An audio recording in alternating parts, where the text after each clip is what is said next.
आज गुजरात में नई सरकार का शपथ ग्रहण है। दूसरी बार सीएम भूपेंद्र पटेल शपथ लेंगे। गुजरात के 18वें सीएम के तौर पर भूपेंद्र की आज शपथ ग्रहण होने वाली है। भूपेंद्र पटेल के साथ 25 और मंत्री भी शपथ लेंगे। दोपहर 2 बजे गांधीनगर में शपथ ग्रहण समारोह है, जिसकी तैयारियां 2 दिन पहले ही शुरू हो चुकी थी और आज एक बार फिर बतौर गुजरात के मुख्यमंत्री के तौर पर भूपेंद्र पटेल शपथ लेंगे। 18वें सीएम के तौर पर शपथ लेंगे। भूपेंद्र के साथ 25 और मंत्रियों की शपथ भी होनी है। दोपहर 2 बजे गांधीनगर में शपथ ग्रहण का वक्त बताया गया है, जहां पूरी तैयारियां लगभग हो चुकी हैं। तो आपको बताते भी हैं कि आखिरकार शपथ ग्रहण में शामिल कौन कौन होगा। शपथ ग्रहण समारोह के मेहमान होंगे प्रधानमंत्री मोदी, गृह मंत्री अमित शाह, बीजेपी अध्यक्ष जेपी नड्डा, उत्तर प्रदेश के मुख्यमंत्री योगी आदित्यनाथ, शिवराज सिंह चौहान और इसके अलावा हेमंता बिस्वा शर्मा। ये वो चेहरे हैं जो शपथ ग्रहण समारोह में शामिल होंगे। चूना लगाने वाली कंपनी के आईपीओ में निवेश करके पैसे के नुकसान से आप डर रहे हैं? बेस्ट आईपीओ निवेश करना चाहते हैं? फ्रीडम ऐप को डाउनलोड करें, आईपीओ निवेश में एक्सपर्ट बने। तमाम नाम उन्होंने यहाँ पर रखे हैं और इसके अलावा अगर हम और गुजरात में आज भूपेंद्र पटेल सीएम पद की शपथ लेंगे। शपथ ग्रहण का ये पूरा कार्यक्रम दोपहर 2 बजे गांधीनगर में नए सचिवालय के पास हेलीपैड ग्राउंड में आयोजित किया गया है। कार्यक्रम में पीएम मोदी, गृह मंत्री अमित शाह और रक्षा मंत्री राजनाथ सिंह समेत बीजेपी अध्यक्ष भी शामिल होंगे। शपथ ग्रहण कार्यक्रम में शामिल होने के लिए पीएम मोदी रविवार को अहमदाबाद पहुंच गए और इस दौरान उन्होंने एक शानदार रोड शो भी किया था और जिस किस्म का हुजूम उस समय भी नजर आया था वो देखते ही बन रहा था। और प्रधानमंत्री नरेंद्र मोदी के पॉलिटिकल करियर का सबसे लंबा गुजरात में ऐतिहासिक जीत के बाद अब बारी गुजरात की बागडोर संभालने की है। विधायक दल का नेता चुने जाने के बाद आज भूपेंद्र पटेल गुजरात में सीएम पद की शपथ लेंगे। भूपेंद्र पटेल के साथ साथ 25 मंत्रियों का भी नाम शामिल है, जो आज पद और गोपनीयता की शपथ लेंगे। गांधीनगर के इसी मैदान में आज भूपेंद्र पटेल शपथ लेने वाले हैं, जिसकी तैयारी 2 दिन पहले ही शुरू हो गई थी। राज्यपाल आचार्य देवव्रत आज दोपहर 2 बजे गांधीनगर में नए सचिवालय के पास बने हेलीपैड ग्राउंड में भूपेंद्र पटेल को राज्य के 18वें मुख्यमंत्री के रूप में शपथ दिलाएंगे।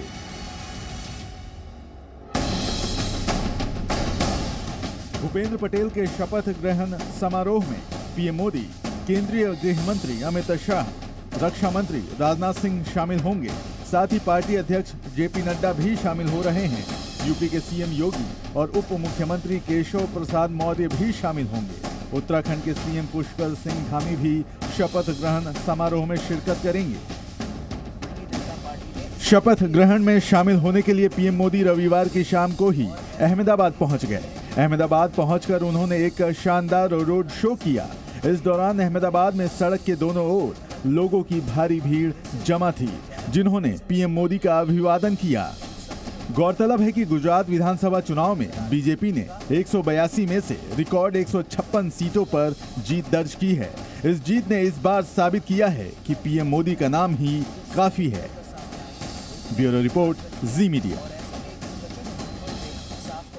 और अब आपको बताते हैं कि 1997 से गुजरात का मुख्यमंत्री आखिर कौन कौन रहा। ये तस्वीर आपके सामने है, क्योंकि आज 18वें मुख्यमंत्री के तौर पर भूपेंद्र पटेल शपथ लेंगे। सबसे पहले केशुभाई पटेल थे 1997 में। 2002 की बात करें तो पहली बार सीएम बने मोदी। 2007 में दोबारा सीएम बने प्रधानमंत्री मोदी। और इसके अलावा 2012 की बात करें तो लगातार तीसरी बार जीत हुई। फिर 2014 में आनंदीबेन पटेल ने गुजरात की कमान संभाली। 2017 में विजय रूपाणी बने। 2021 में भूपेंद्र सिंह पटेल और 2022 में एक बार फिर भूपेंद्र पटेल मुख्यमंत्री के तौर पर शपथ लेंगे आज दोपहर 2 बजे।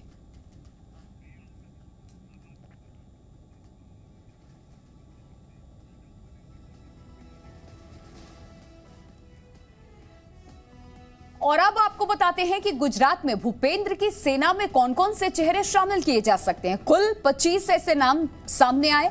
25 मंत्री आज भूपेंद्र पटेल के साथ साथ पद और गोपनीयता की शपथ लेंगे। इनमें जो नाम शामिल है वो भी हम आपको बता देते हैं, कौन कौन से वो नाम है वो भी देख लीजिए। आज जो भूपेंद्र पटेल के साथ साथ वो 25 ऐसे नाम है, चेहरे हैं जो मंच पे आप देखेंगे जो पद और गोपनीयता की शपथ लेंगे, वो एक एक करके आपके सामने रखते हैं। सबसे पहले संभावित नाम जो है भूपेंद्र के स्पेशल 25 की बात करें तो यहां पर किरीट सिंह राणा का नाम इसमें सामने आता है सबसे पहले। इसके अलावा संभावित दूसरा जो नाम है वो कनु देसाई का नाम सामने आ जाता है। स्पेशल 25 कौन कौन से होंगे, उसके बाद ऋषिकेश का नाम सामने आता है और कुंवर जी बावलिया का नाम भी इसमें शामिल है। ये संभावित वो नाम इस वक्त जी न्यूज पर आप देख रहे हैं। जयेश का नाम भी इसमें शामिल है और इसके अलावा अगर बात करें यहां तो शंभू प्रताप का नाम भी आ रहा है, रमन लाल वोरा का नाम भी इसमें सामने आ रहा है। ये वो नाम इस वक्त हम आपको बता रहे हैं।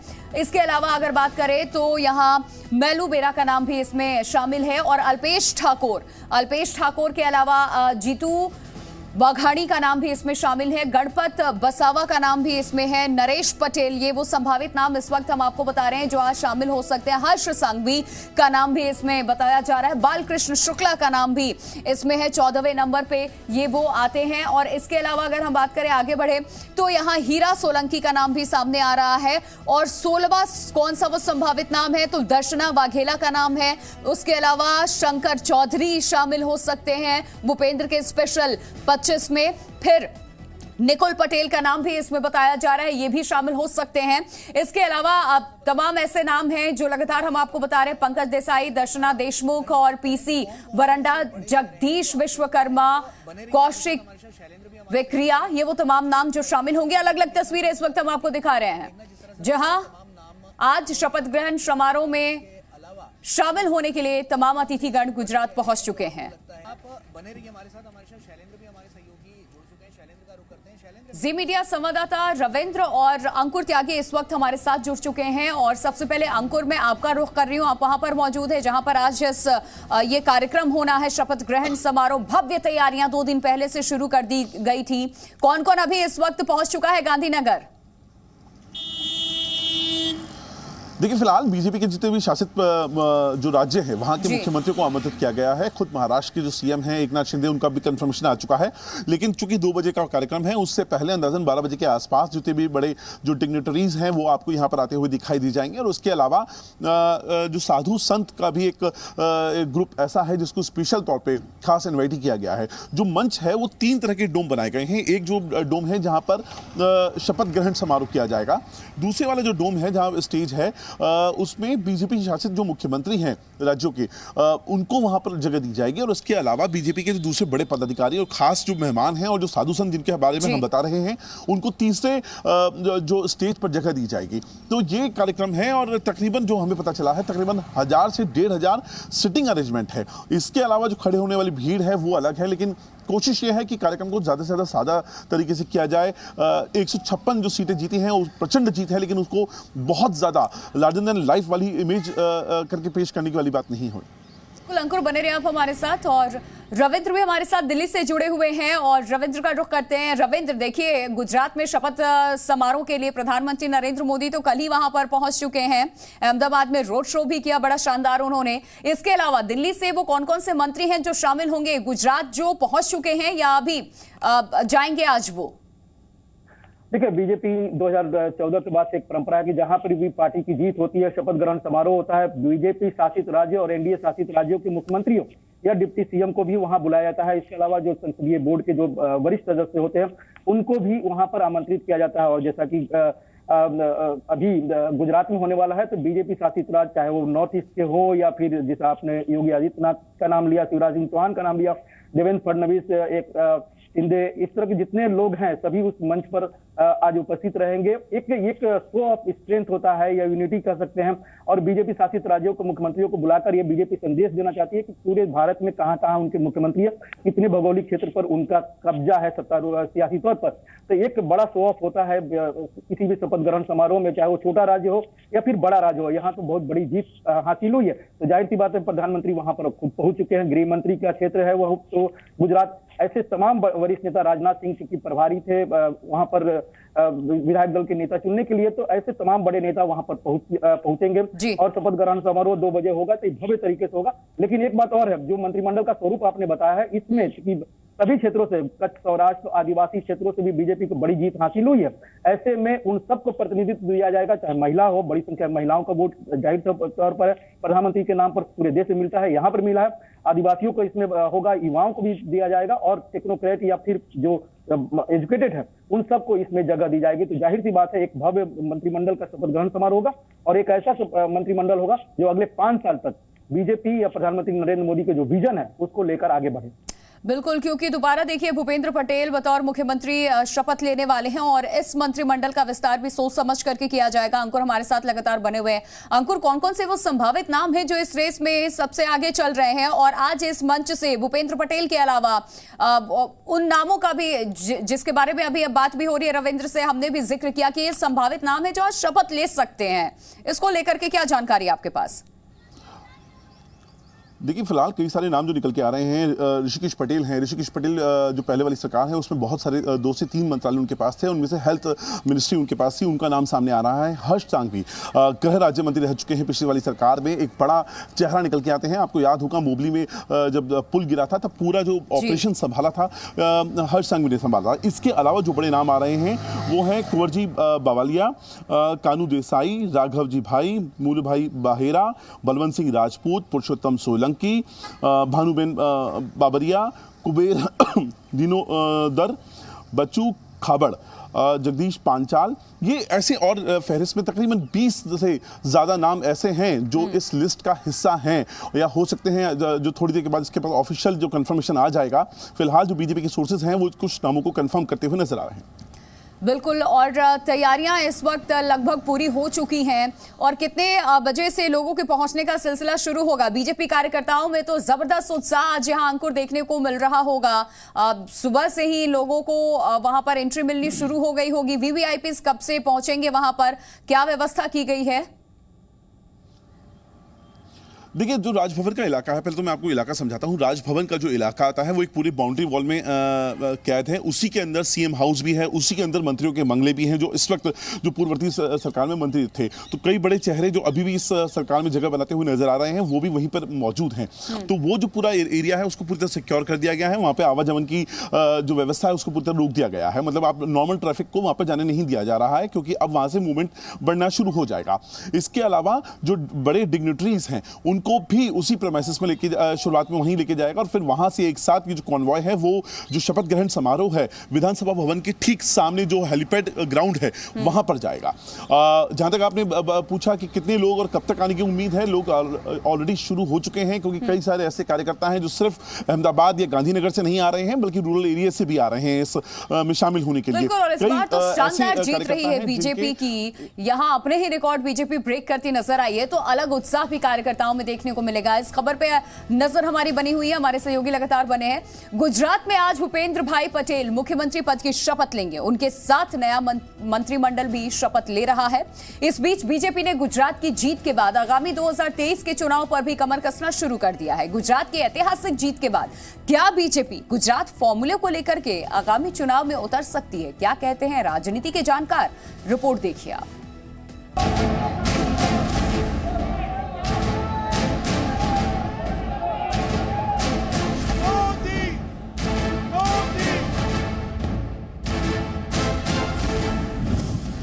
गुजरात के कार्यवाहक मुख्यमंत्री भूपेंद्र भाई पटेल दिल्ली में कल देर शाम प्रधानमंत्री नरेंद्र मोदी से मिले।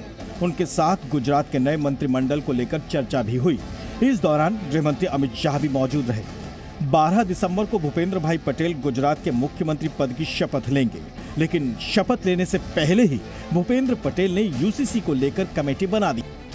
नहीं, वो तो बना दिया गया ही, हमने कमेटी की रचना कर दी गई है और जो भी उसकी भलामण आएगी उसके द्वारा ऊपर काम करेंगे हम।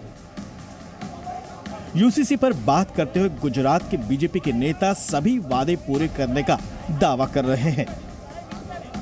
हमने पहले भी कहा था कि यूनिफॉर्म सिविल कोड यहाँ लागू करेंगे, उसके लिए कमेटी भी गठन की थी, तो उस पर तो काम होगा ही। लोगों ने इतना प्यार दिया है तो निश्चित रूप से स्ट्रांगली काम करेंगे। भूपेंद्र जी खूब अच्छी सेवा करेंगे और जो हमने वादे किए थे उनको पूरा करेंगे।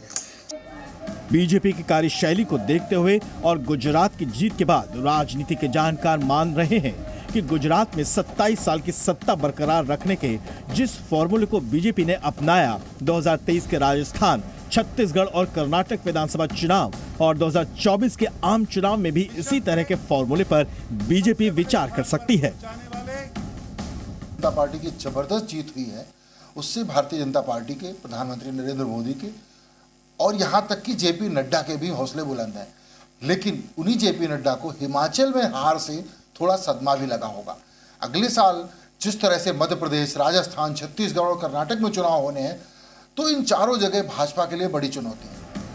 आपको बता दें कि गुजरात में चुनाव से पहले बीजेपी ने कई अहम फैसले लिए थे, जिसके तहत सितंबर 2021 में सीएम समेत 22 मंत्री बदले गए। चुनाव से एक साल पहले मंत्रिमंडल में बड़ा फेरबदल किया गया। 182 सीटों पर 103 नए चेहरों को टिकट दिया गया था। 5 मंत्रियों और 38 विधायकों के टिकट भी काटे गए थे, जबकि गुजरात के पूर्व डिप्टी सीएम को भी टिकट नहीं मिला था। नतीजा ये रहा कि गुजरात में बीजेपी 7वीं बार सरकार बनाने में कामयाब हुई। प्रचंड बहुमत के साथ बीजेपी को 156 सीटें हासिल हुईं। गुजरात जीतने के बाद भी बीजेपी के नेता अब आगे की तैयारियों में जुट गए हैं। हालांकि कांग्रेस गुजरात में बीजेपी की जीत को अलग तरीके से देखती है। कांग्रेस नेता पी चिदम्बरम ने एक बयान में कहा है कि गुजरात, हिमाचल प्रदेश, एमसीडी में बीजेपी सत्ता में थी। 3 में से 2 चुनाव में हार के साथ उन्हें बड़ा झटका लगा है। कांग्रेस बीजेपी के खिलाफ अलग मोर्चा तैयार कर सकती है। गुजरात में कांग्रेस की हार से हमें भी सीख लेने की जरूरत है। बीजेपी भले ही 2024 और 2023 के विधानसभा चुनाव की तैयारियों में जुटी हो, लेकिन कांग्रेस भी अब हिमाचल की जीत के बाद एक बार फिर जोश में दिखाई दे रही है। ब्यूरो रिपोर्ट, जी मीडिया। चूना लगाने वाली कंपनी के आईपीओ में निवेश करके पैसे के नुकसान से आप डर रहे हैं? बेस्ट आईपीओ निवेश करना चाहते हैं? फ्रीडम ऐप को डाउनलोड करें, आईपीओ निवेश में एक्सपर्ट बने।